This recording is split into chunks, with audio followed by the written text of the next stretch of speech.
Debate के दूसरे चरण में आपके बाकी विचारों को सम्मिलित करेंगे। शरद शरण सिंह मेरे साथ मौजूद हैं, समाजवादी पार्टी के प्रवक्ता हैं।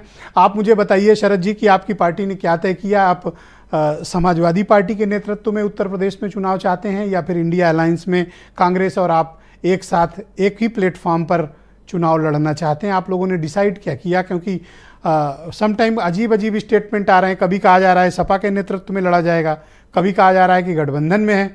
आखिर स्टेटस क्या है आपका? देखिए ब्रिजेश जी, बहुत बहुत धन्यवाद अपने प्लेटफॉर्म पे आने के लिए। आवाज थोड़ी एको आ रही है। हाँ, मैं ठीक करा रहा हूँ, आप जब तक बोलते रहें। समाजवादी पार्टी की स्थापना ही समाजवाद के आंदोलन से हुई। हमारा मुद्दा बिल्कुल क्लियर है। हम सामाजिक न्याय की बात करते हैं और जो इंडिया अलायंस बना था वो बेसिकली इस लड़ाई के लिए बना था कि देश के संविधान पे, लोकतंत्र पे और जो सेक्युलर वैल्यूज हैं उनको अब खतरा है। बना था से आपका क्या तात्पर्य शरद जी, ये स्पष्ट करते चले। जी, क्योंकि इतिहास में बना था तो पास्ट टेंस में ही कहना पड़ेगा।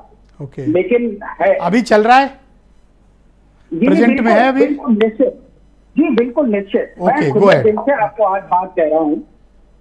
इंडिया अलायंस में वो सब लोग हैं जो समाजवादी विचारधारा के हैं, नफरत की राजनीति के खिलाफ हैं, सांप्रदायिक राजनीति के खिलाफ। हम इस कोर वैल्यूज के साथ इकट्ठे हुए हैं और हम देश हित में, देश के जनमानस के हित में इकट्ठे हुए हैं। हाँ, जहां तक राष्ट्रीय दलों के घमंड की बात है, गुरूर की बात है, तो अभी हमें भारतीय जनता पार्टी के साथी बोल रहे थे ठगों का गठबंधन। आप थोड़ा अपना वाला बताओ, आप किसके घमंड की बात कर रहे हो? क्या कांग्रेस का जिक्र करना चाहते हो? नहीं, मैं तो ये कह रहा हूँ कि आखिर राष्ट्रीय दलों में इतना गुरूर और इतना घमंड आता कहां से है? क्या क्षेत्रीय दलों की और क्षेत्रीय राज्यों की और जैसे वहां के संस्कार और समाज है उनकी अलग अलग विभिन्न आवाज और सोच विचार है, क्या उनकी ताकत को एकजुट करके ही हिंदुस्तान नहीं बनता है, भारत नहीं बनता है या इंडिया नहीं बनता है?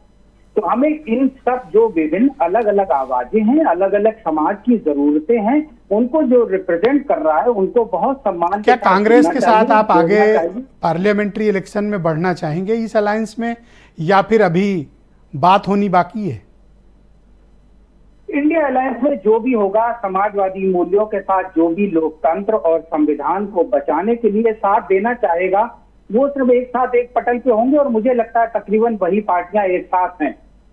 हाँ, ये जरूर है कि मौजूदा हालात में कम से कम, जैसे कहते हैं कि गांव में, एक खानदान में, एक परिवार में जब कठिन वक्त, दुरूह वक्त आता है तो बहुत लोग जमीन पे आ जाते हैं और जब वो जमीन पे आ जाते हैं तो कहीं ज्यादा मजबूती से और अच्छी तरीके से प्लान करके और चीजों को कांग्रेस के लिए आपके पास उत्तर प्रदेश में क्या फार्मूला है? देखिए, अभी तो मैं आपसे सच कहूं विजय जी, इंडिया अलायंस की शुरुआती बैठकों का दौर है और कल जो बैठक हो रही है वो भी देखिए, इसको कोऑर्डिनेट, वो बैठक तो निरस्त हो गई है, वो बैठक अभी आगे बढ़ गई है। आज मीडिया में ये खबर चल रही है कि अखिलेश यादव नहीं जाएंगे अगली बैठक में, अब पार्टी के दूसरे लीडर्स को भेजेंगे। क्या ये सही है? नहीं, देखिए, पहले तो इतने दिन से कोई वार्तालाप तो हुआ नहीं है, 2-3 महीने तक सब अपने अपने तरीके से चुनाव में व्यस्त थे, जो भी अव्यवस्थाएं रही हैं। तो सबसे पहले तो वापस प्लेटफॉर्म पे आके कोऑर्डिनेट करना पड़ेगा, चीजों को सिंक्रोनाइज करना पड़ेगा। जब हम एक वेवलेंथ, एक फ्रीक्वेंसी पे आएंगे, स्थितियां तय होंगी, जो कोऑर्डिनेटिंग हमारे लोग, अभी आपकी फ्रीक्वेंसी गड़बड़ाई हुई है और फ्रीक्वेंसी मैच नहीं कर रही है। ट्रू? नहीं, 2-3 महीने तक कोई बातचीत ही नहीं हुई ब्रजेश जी, सब अपने अपने में मस्त थे, अपनी अपनी सोच में मदमस्ती थी। मदमस्ती? जी। ये मदमस्ती क्या होती है? मदमस्ती होता है जब आपको ये गुरूर हो जाए कि गांव में सबसे मजबूत, सबसे समझदार, सबसे पढ़ा लिखा, सबसे ताकतवर परिवार आप है, गांव की समस्याएं सिर्फ आप समझते हैं, गांव की समस्याओं को दूर करने का ज्ञान सिर्फ आपके पास है, बाकी लोग सिर्फ लड़ने के लिए। क्यों चुप हो गए? कंटिन्यू करो आप। जी, तो मैं ये आपसे कहना चाहता था कि जब इस तरीके की सोच कोई ले आए और जब परिवार कोई से आपका तात्पर्य कांग्रेस से है? नहीं, मतलब मैं और ज्यादा क्या कहूँ, चीजें परिदृश्य में सबके सामने। क्या मध्य प्रदेश में आपको अपमानित किया गया? देखिए, सामाजिक जीवन में और राजनीतिक जीवन में सिर्फ जनता ही भगवान है और जनता का सम्मान। हम सब तो काम करने वाले लोग हैं, कोई किसी भी तरह की भाषा या मर्म का इस्तेमाल करें वो उनकी इच्छा है। मेरे संस्कार या हमारे समाजवादी जो संस्कार हैं, हम उस तरीके की चीजों में जाते नहीं है। लेकिन दिक्कत क्या है कि जनता इसको बहुत मर्म से देखती है। हिंदुस्तान का समाज सम्मान के साथ, स्वाभिमान के साथ समझौता नहीं करता। क्या जिन्होंने आपके नेता को लेकर कुछ अजीबोगरीब और अपमानजनक टिप्पणी की थी, अब उन्हीं के साथ बैठकर मंच साझा करेंगे?